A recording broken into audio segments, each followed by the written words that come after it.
자, 그러면서 우리 자격시험을 준비하는 회계 원리가 되기 때문에 거기에 맞지만요. 첫 번째, 시험적인 관점을. 자, 이번 시간에 이제 손익 측정 방법부터 보도록 합시다.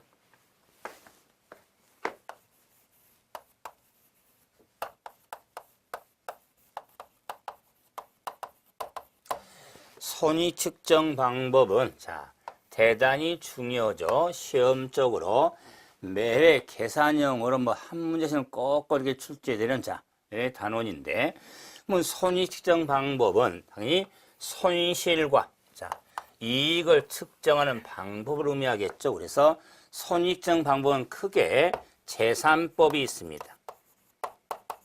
제3법, 손익법으로 자, 구분이 되어지는데, 결론적으로 제3법은 재무상태표 접근 방법, 손익법은 포괄손익계산서 접근 방법이라고 말할 수 있습니다. 물론 제3법을 자본유지 접근법, 손익법을 거래접근법, 제3법의 손익을 경제학적 이익, 손익법의 수익을 우리가 회계학적 손익으로 이렇게 이익으로 말표하는데 다양한데, 우리 시험적으로는 이 개념보다는 실제로 제3법 손익 관계가 어떻게 돼서 이런 계산을 어떻게 나가는지 그랬을 때 이 제3법을 왜 재무상태표 접근방을 하냐면은 제3법은 기초자본과 기말자본,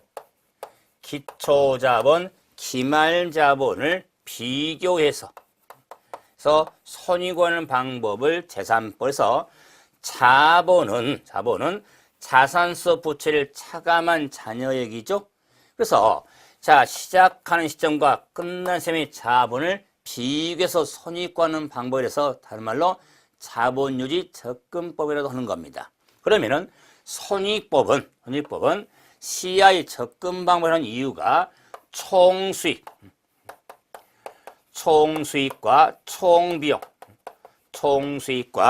총비용을 비교해서 손익하는 방법을 손익법이라고 하는 겁니다. 그래서 수익과 비용은 CI 항목이 되죠. 그러므로 이 제3법, 손익법에 한 손익이니까 순이익이 나올 수도 있고 순손실이 나올 수도 있죠. 자, 역시 순이익이 나올 수도 있고 순손실이 나올 수도 있겠다. 자, 그럴 때 제3법에서의 순이익은 기말자본에서 기초자본을 차감해서 순이익이 나오고, 순손실은 기초자본에서 기말자본을 차감해서 순손실이 나타나고, 손익법은 순이익은 총수익에서 총비용을 차감해서 순이익이 나오고, 순손실은 총비용서 총수익을 차감해서 순손실이 나온다. 우리가 시계 논리로서 자, 일반적으로 큰 쪽서 작은 쪽을 빼는 게 일반 논리죠. 그래서 자본인데 기말자본서 기초자본을 빼서 나오는 건 순이익.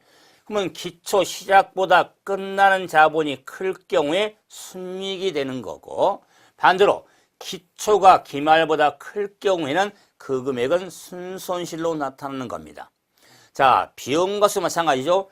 수익이 비용보다 클 경우에는 순이익이고, 비용이 수익보다 클 경우는 순손실로 나타나는데, 따라서 결론적으로 제3법에서 순이익이 나타나면 손익법에서 순이익이 나타나는데, 제3법과 손익법의 이 순이익은 반드시 일치합니다. 반드시. 자, 틀릴 수가 없습니다. 말한 입이 부끄러운 것을 결산 과정 때 증명해 드리겠지만은 제3법의 순이익과 손익법의 순이익은 반드시 일치합니다. 뿐만 아니라 제3법의 순손실과 손익법의 순손실도 역시 반드시 일치합니다.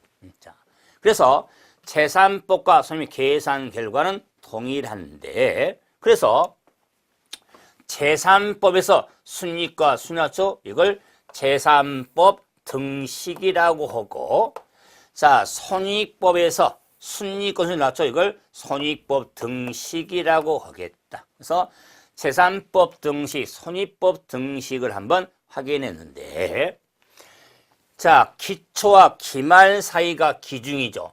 그러면 기중에 자본이 늘어나는 것을 기중의 증자, 자본이 줄어드는 것을 감자라고 하는데, 그러면 기중에 증자와 감자가 있었죠. 이럴 경우에 순이익은 기말자본서 기초자본에 가르친다면 기중의 증자 금액은 더하고 기중의 감자 금액은 차감한 금액이 되겠죠.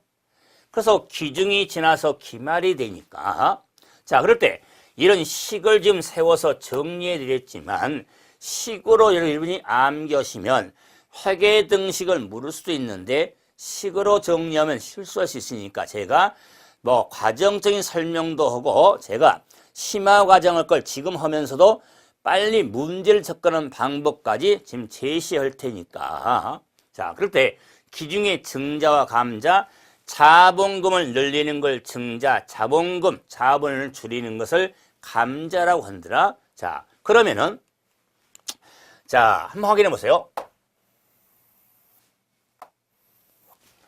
자, 자본 계정, 재무상태표.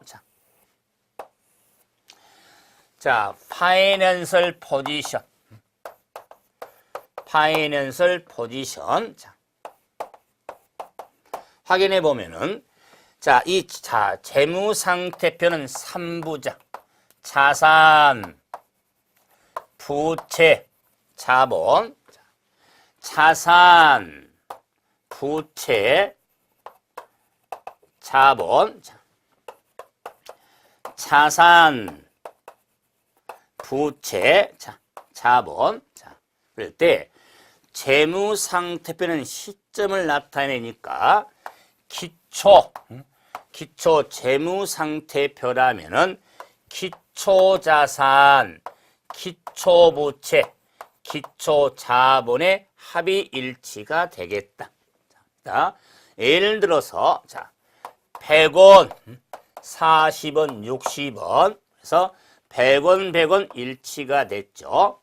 자, 그러면 끝나는 시점에 기말 재무상태표는 기말 자산, 기말 부채, 기말 자본, 기말 자산 130원, 기말 부채 50원, 기말 자본 80원. 자, 이래서 자, 차변과 대변이 130원으로 일치가 됐죠. 자, 그래서 제3법은 요 기초자본과 기말자본을 비교해서 손익을 구하는 방법을 제3법이라고 그랬다. 그래서 기말자본 80원에서 기초자본 20원, 기말이 크니까 자, 80원 마이너스 60원. 그래서 20원이 순이익이 되겠다. 자, 그래서 순이익이 산정이 됐죠. 그래서 제3법에서 기초와 기말자본을 자, 비교해서 손익 구하는 방법으로 결과적으로 순이익이 20원이 발생이 됐죠. 자, 이럴 경우에 자, 이 식을 한번 변형을 한번 해보자. 그럼 변형을 하면 자, 이렇게 변형할 수가 있죠. 변형하면 기말자본 이꼬르 기초자본 자, 플러스 순이익으로 정리할 수 있죠. 즉, 자, 80원 80원은 60원 플러스 20원. 자, 그 말은 자, 이꼬르 기말자본과 기초와 순이익의 자, 예, 합이 이꼬르가 됐죠. 자, 그랬을 때 이 식을 기말자본 80원에 한번 대입을 해보자. 그러면 대입을 해보면은 이 플러스 의미가 식에서 계정으로 옮기면 같은 변은 플러스였죠. 그래서 기말자산, 기말부채, 자, 기말자산 130원, 기말부채 50원. 자, 그러면 기말자본 80원 대신에 기초자본과 순이익을 한번 대입해 보자. 그래서 기초자본, 자, 얼마? 60원과 자, 순이익 20원. 자, 이렇게 대변에 표시할 수 있겠죠. 자, 그래서 이 두 금액의 합이 기말자본의 합이 되겠죠. 자, 그래서 재무상태표에서는 순이익은 대변에 나타나면 알 수 있죠. 대변에 나타난다. 그럴 때 재무상태표에서 물론 기말 재무상태표겠죠. 네, 순이익이 대변에 나타나면 자본은 기초자본을 의미한다는 거. 기말자본이 아니라 자, 순이익의 기초하면 합이 기말자본인 80원이니까. 그래서 이렇게 재무상태표에서 순이익이 보이면 자본은 기초자본을 의미한다는 거. 자, 그래서 순이익을 봤는데 그러면은 만약 순손실이 나올 경우도 한번 변형할 수가 있죠. 자, 그럼 변형을 해보면 기말자본 이꼬르 기초자본 마이너스 순손실이 되겠죠. 기말자본을 자 넘겨서 플러스 넣고 순손실 넘겼죠. 자, 이렇게 변형이 됐죠. 그러면은 경우에 따라 이 기말 재무상태표에 있어서 기말자산, 기말부채, 기초자본의 순손실이 발생이 됐다면 순손실은 차변에 자 나타나겠다. 차변에. 그래서 순손실은 기초자본의 순손실을 뺐죠. 그럼 마이너스는 다른 변의 의미였죠. 그래서 재무상태표에서는 순이익은 대변에 나타나고 순손실은 차변에 나타나게 돼 있는 겁니다. 자, 그래서 제3법을 좀 변형을 해서 기말 재무상태표까지 한번 변형까지 한번 확인해 봤습니다. 다 두 문제 안 끝났어요. 자, 그럼 이제 포괄손익계산서의 손익법은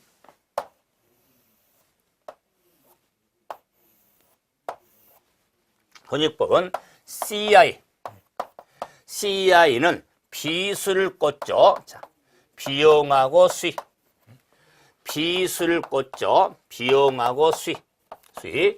자, 그래서 자, 비용이 자, 120원. 자, 수익이 140원. 자, 그러면 순이익이 20원이 나왔죠.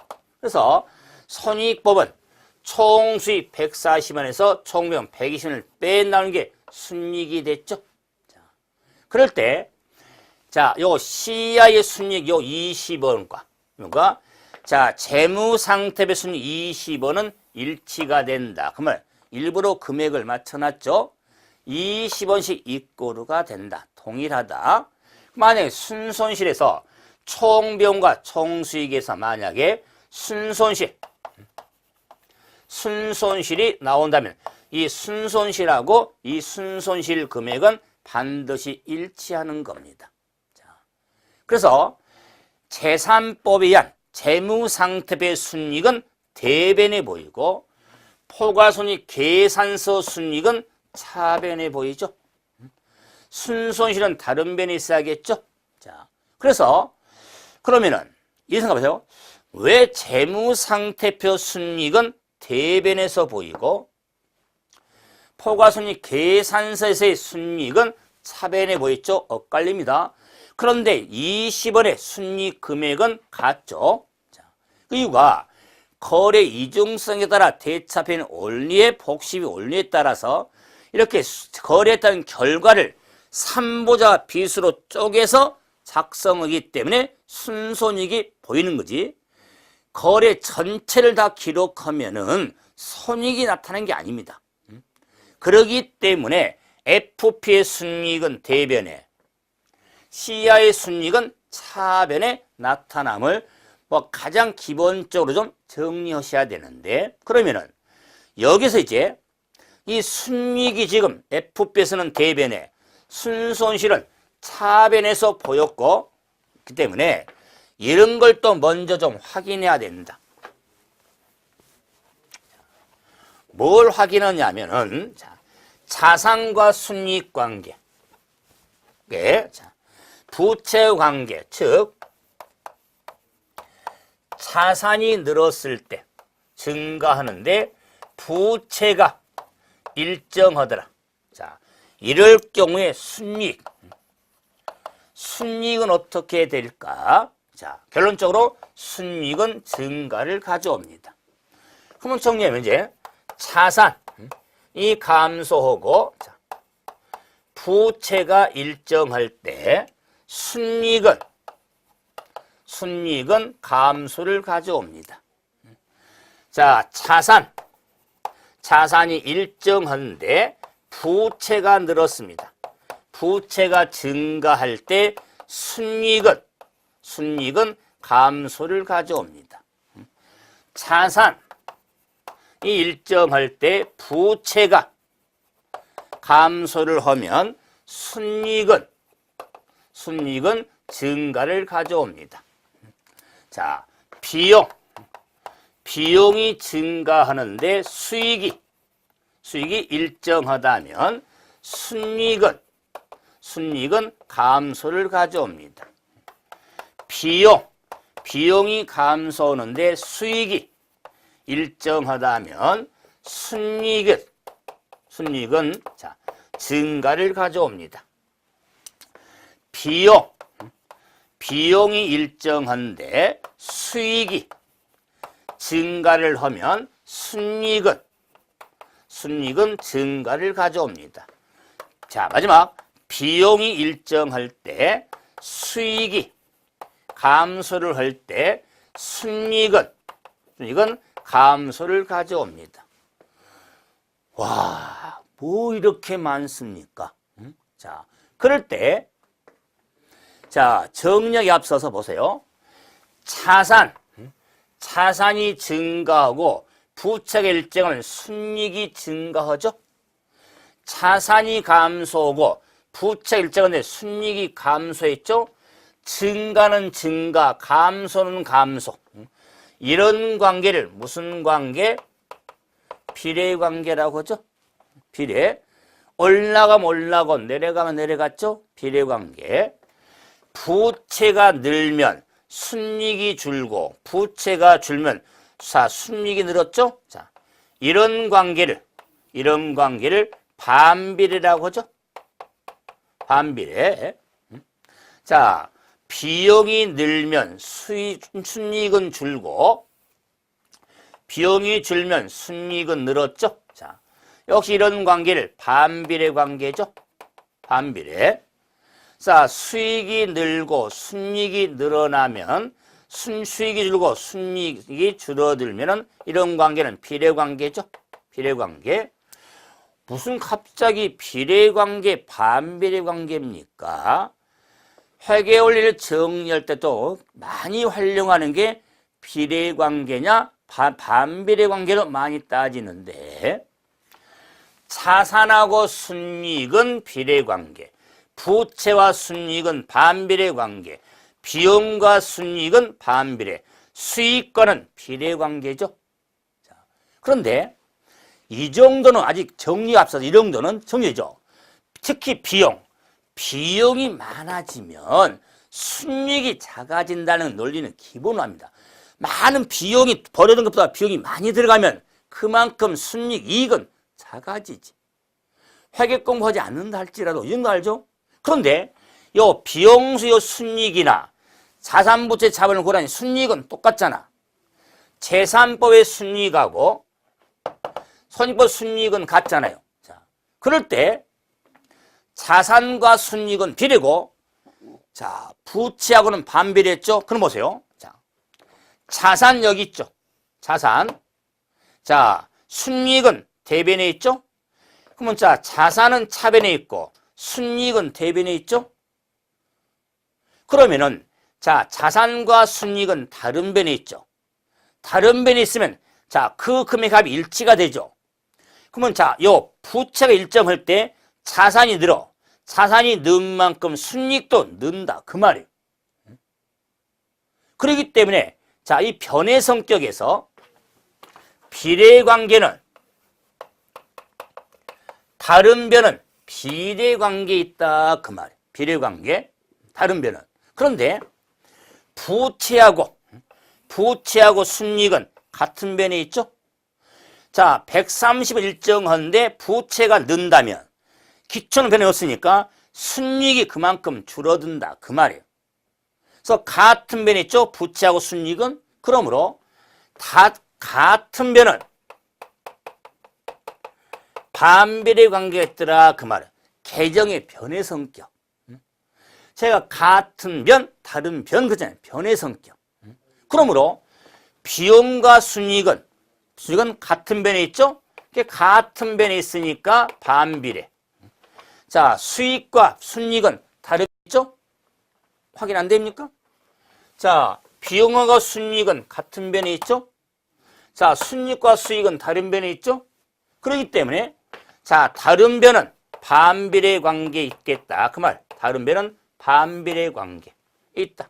자, 그래서 자, 이걸 개념을 모르면 한두 문제가 아닙니다. 몇 문제는 시험적으로 놓치게 되는데, 네. 자, 자산과 순이익, 부채와 순이익, 비용과 순이익, 수익과 순이익 관계에 있어서 자, 반비례냐, 비례 관계냐, 이걸 제가 확인하려고 몸에 배어 있어야 됩니다. 그래서 제가 회계체조를 만들었다. 왜 공부하다 보면 조금 지루감도 있으니까 막 운동할 거 아니에요? 이때 회계체조를 제가 만들었는데 자산과 순이익, 자산과 순이익은 자산은 차변에 있고 순이익은 대변에 있죠? 자산과 순이익은 비례관계죠. 같이 움직이죠. 그래서 자산은 양손으로 움직인다. 그 말이에요. 양손. 자산은 양손으로. 근데 부채하고 순이익은 같으면 했죠. 같으면 반배로 관계는 한 손만 움직인다. 그 말이야. 한 손만. 반대로. 자, 비용하고 순이익은 같은 변에 있죠? 한 손만 움직인다. 그 말, 한 손만. 수익하고 순이익은 다른 변에 있죠? 양손이 움직인다. 그 말이요. 그렇기 때문에 자산은 양손 움직이죠. 같이 움직여. 부채는 한 손만 움직여. 비용은 한 손만 움직여. 수익은 양손 다 움직인다. 그 말이요. 이걸 일명 회계체조라고 한다. 자산 같이 움직여. 부채 한 손만 움직여. 비용 한 손만 움직여. 수익 양손을 움직인다. 그 말이요. 그렇기 때문에 어떤 자산과 비용 항목들이 주어지면서 그게 늘고 줄었을 때 순이익에 어떤 영향을 미치느냐. 이것도 기본적인 문제 유형이다. 그 말이요. 또한 같은 변은 비례, 다른 변은 반비례 관계도 우리가 이런 T계정을 활용했을 때 같은 변이냐 다르냐 이걸 안다면 비례 관계하고 반비례 관계를 보세요. 재고전의 상품의 기초상품 참고로 봅니다. 매입, 매출 원가, 기말 상품이 기록이 되는데 그러면은 요 매출 원가하고 기초상품과의 관계, 기말 상품의 관계는 어떻게 될 거냐 그 말이에요. 차변 대변이잖아. 그럼 매출원가고 기초상품은 다른 변이 있죠. 다른 변은 무슨 관계다? 비례관계다 그 말이에요. 그럼 자, 매출원가와 기말상품은 같은 변이 있죠? 반비례관계다 그 말이에요. 이거 많이 활용합니다.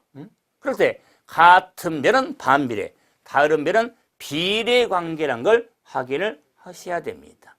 그러므로 매출원가는 비용이고 기말상품은 자산입니다. 자산. 자, 그러면 제가 이 항상 기본 과정을 할 때 회계 원리를 회계적 사고를 갖으면서 극복해야 할 게 나오는데 한번 생각해 보세요. 장사한 사람이 가게에 상품이 안 팔려가지고 재고가 쌓여갑니다. 자, 그 월말이든 시점에 재고가 많이 쌓였어. 재고가 많이 쌓일 때 그 장사한 사람의 순이익은 늘어날까요? 줄까요? 이걸 극복해야 되는데 일반적인 사람은 그러죠. 아유, 교수님 말된 소리 하세요. 아니 재고가 팔지도 않고 재고가 쌓여가면 자 재고 많이 남았으니까 순이익이 그만큼 줄어들죠. 이런 생각이 일반 생각. 시험에 잘 나오는 거야. 아닙니다. 재고가 쌓여가면 순이익은 증가를 합니다. 그 이유가 기말, 이 재고가 쌓여가면 이 기말 재고가 늘어납니다. 늘어난 만큼 매출원가가 줄어드는 겁니다. 반비례 관계니까. 그러면 기말 재고가 늘면서 매출원가가 줄으니까 비용이 줄어든 겁니다. 비용하고 순이익은 반비례 관계잖아요. 비용이 준 만큼 순이익은 많아지는 겁니다. 그렇기 때문에 반비례 비례관계 변의 성격을 두면서 제가 그렇죠. 회계 원리를 하면서 처음으로 극복해야 될 게 이 변의 성격이에요. 어차피 차변 대변에 함께 기록을 하니까 그에 따라서 같은 변은 반비례, 다른 변은 비례관계라는 걸 염두에 두셔야 상당히 많은 내용 이해가 되고 암기하지 않더라도 문제화됐을 때 쉽게 접근할 수 있는 겁니다. 그러므로 반비례 비례관계를 한번 확인해 봤다. 자, 그래서 재산법, 손익법과의 관계된 문제. 그래서 기초재무상태표, 기말재산표 변형된 거, 포괄손익 계산서를 활용해서 재산법, 손익법을 고려하는데 제가 기본 과정부터 결론적으로 제가 두 가지 방법 문제를 풀어줄 거예요.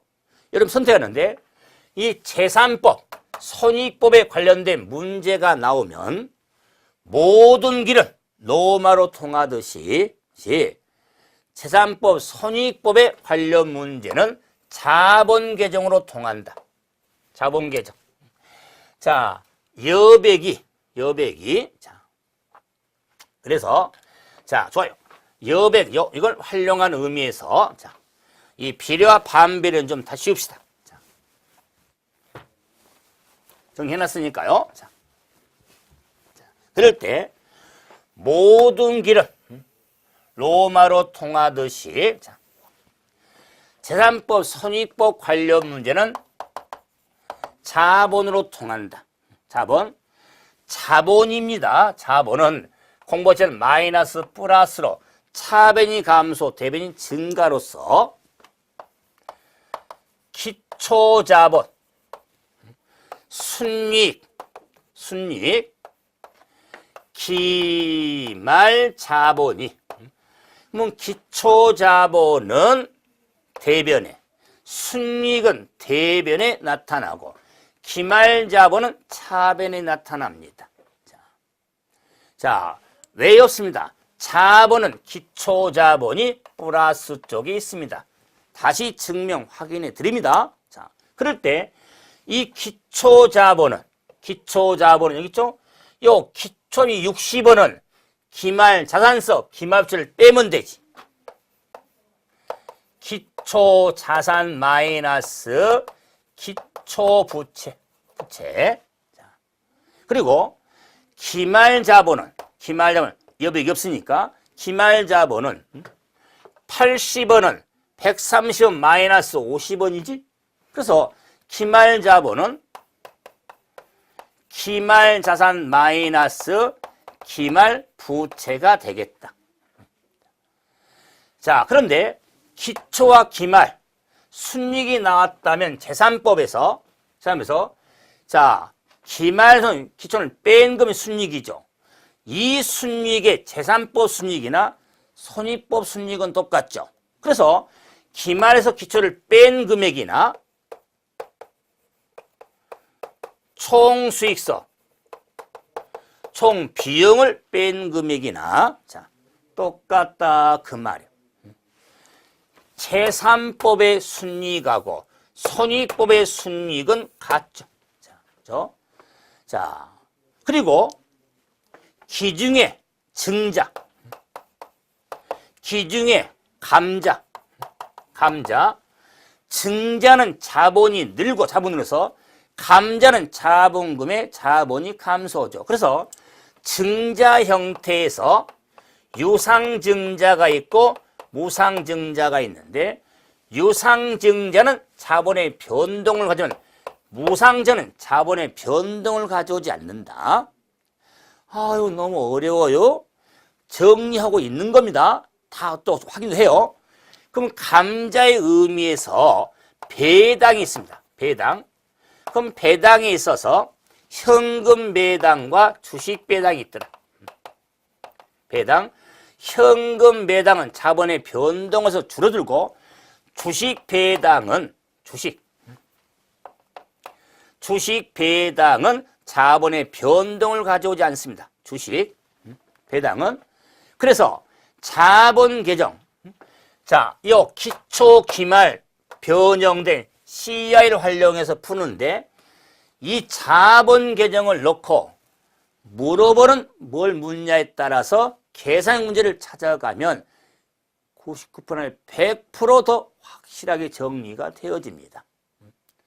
자, 근데 참고로 순손실이 나온 경우라면 이 과정 똑같으니 순이익만 순손실이 나올 경우는 자본 계정에 기초자본, 기말 자본 똑같죠?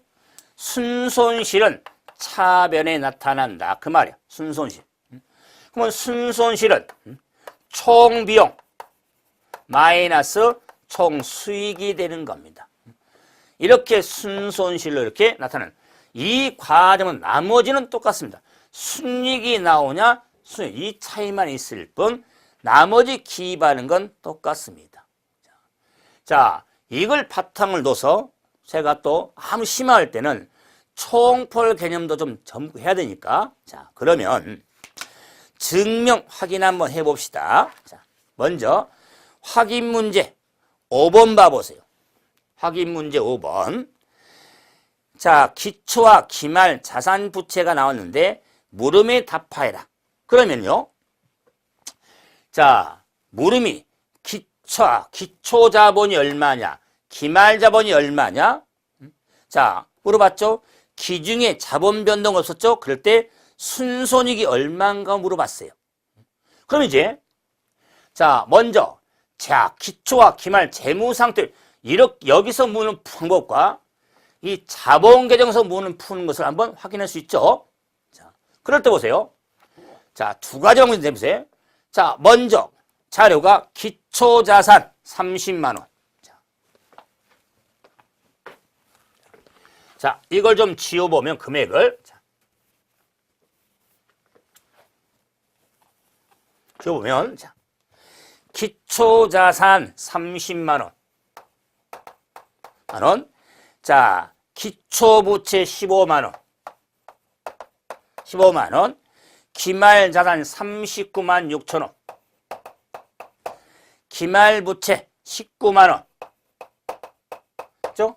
자, 그럴 때 자, 물음이 기초자본 얼마냐? 15에서 자 30에 15를 빼니까 기초자본 15만 원. 물론 알겠네. 그러면 기말 자본은 39만 6천 원, 19만 원 빼니까 얼마가 되겠다. 자, 20만 6천 원.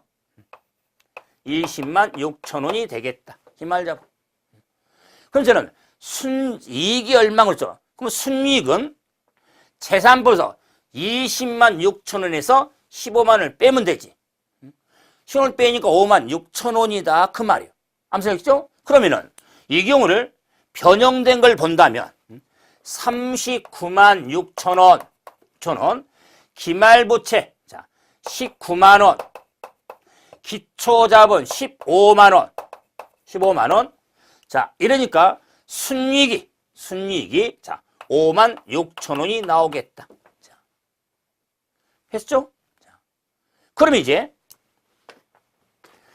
만약 이 자본계획을 푼다면은 종년대로 자 30만 원, 15만 원, 자 39만 6천 원, 자 19만 원, 맞죠?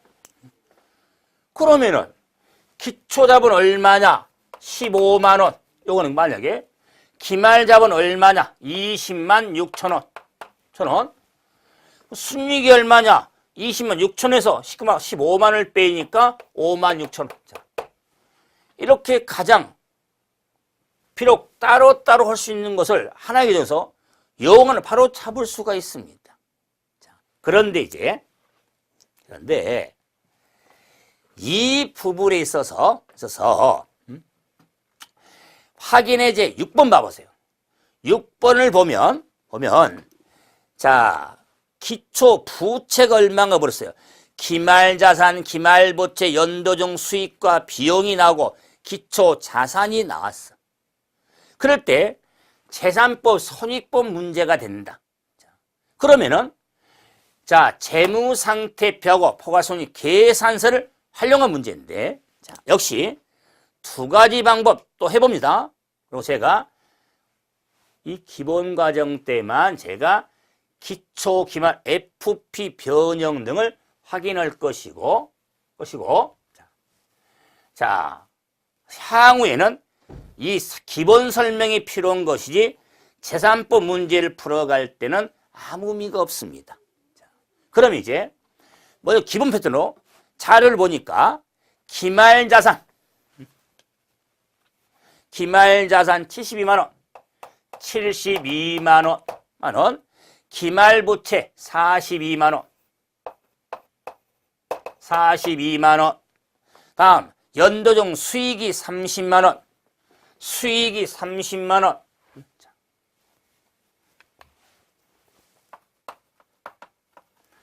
수익이 30만 원. 비용이 14만 원입니까? 비용이 14만 원. 14만 원. 자, 기초 자산이 80만 원. 80만 원. 이럴 때 기초 부채가 얼마인가 물었습니다. 와, 가장 전형적인 문제 유형인데 그러면 기초 부채를 알고자 하면 기초 자산하니까 기초 자본을 알면 얼마인지 알 수 있겠지. 그런데 기초 자본을 알려면 자 기말 자산, 기말 자본을 알아? 그러면 기초 자본 알려면 요 기초 있죠. 그럼 자 기말 자산 아니까 72만 원, 42만 원. 자, 요 기초 자본만 알면 기초 부채를 알 수 있으니까. 그럼 이제 순이익을 하잖아.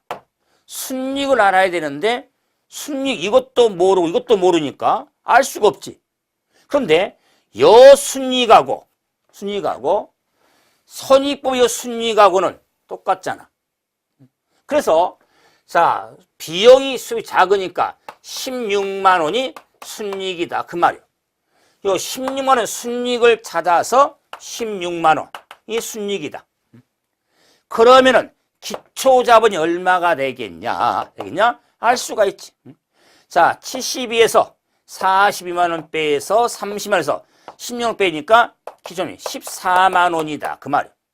그럼 기초자본 14만 원.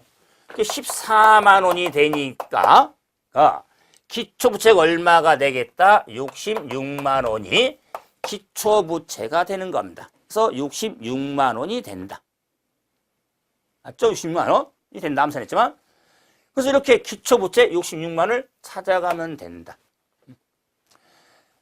여러분, 말이 이렇게 지금 쉽지. 이걸 T자 몇 개를 그려서 옮기고 그러다가 놓칩니다. 그리고 차를 또 놓칠 수가 있어. 그러면은 제가 이런 문제를 할지라도 제가 해설 기본 설명해 둔 거요. 자, 이랬을 때 자본 개념을 풀면은 자, 봐보세요. 자, 앞으로 이제는 일관되게 자본 계정으로 문제를 푼다고 그랬습니다. 자, 그럴 때 이 자료 있으니까 물음이 뭐냐? 기초부채를 물었잖아요.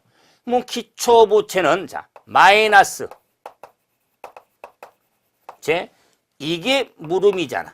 저는 그래 놓고 골라 쓰지 말고 무슨 말고 자, 박스 자료든 지문 자료든 하나하나씩 골라 쓰면 빠뜨릴 수 있고 중복될 수 있으니까 그럴 때 하시면은 기말자산 자, 여기 있죠? 기말자산이 얼마냐? 72만 원 2만 원 마이너스 자, 기말부채 42만 원 2만 원 그다음에 자, 수익 비용 포함 순이익이니까 순이익은 이꼬르 총수익이 얼마냐? 30만 원 총비용이 14만 원. 그다음에 기초자산이 80만 원. 소형 자료 없잖아요. 자, 그러면은 여기 정리해놓고 물음이 기초부채니까 기초자본 알면 되죠? 그럴 때 자, 수익서 비용을 빼니까 16만 원. 16만 원. 순이익 기말자산부채를 빼니까 기말자본 30만 원. 30만 원. 30만 원 이꼬르 두 금액이 합의돼야겠지. 얼마가 다 14만 원이 돼야겠다. 그 말이야. 그럼 14만 원 쉽게 구하지. 이러면은 기초부채가 얼마가 되냐? 66만 원이 되겠다. 14만 원이면 80, 60, 66만을 빼야 14만 원이니까. 그래서 답이 66만 원이 되는 겁니다. 조금 기계적으로 푸는 의미가 있거든요. 그래서 재산법, 손익법을 제가 이 기본 과정에서 기본 유형에다가 이거 우리가 자본을 풀어가는 유형에서 그러면 자본의 기초자본이 대변에 기말이 차변에 나오는 것을 또 다음 과정서 단원에서 정리하니까 이걸 지금 매치시켜서 제가 한번 정리해 드렸으니까 여러분 연습장에 또는 단 노트에다가 꼭 이 자본 계정은 자 기록해 놓고 앞으로 문제를 이런 식으로 풀면 시간 걸리니까 자본을 맞춰서 풀어가는 것은 습관을 하면 총포 손익까지 구하는 과정도 쉽게 갈 수 있습니다. 이런 걸 재산법 손익 관계 문제를 넣고 확인하시면 됩니다. 다음 확인해지라든가 뭐 기출 예상 문제 등 아마 또 정리하게 될 테니까 재산법 손익법은 그 자체가 중요하지만은 순이익의 변화든가 이런 것도 좀 확인하면서 정리를 하셔야 됩니다. 그래서 이번 시간은 여기서 정리하고 다음 시간에는 회계 순환 과정 2장을 가지고 뵙도록 하겠습니다. 자, 수고하셨습니다.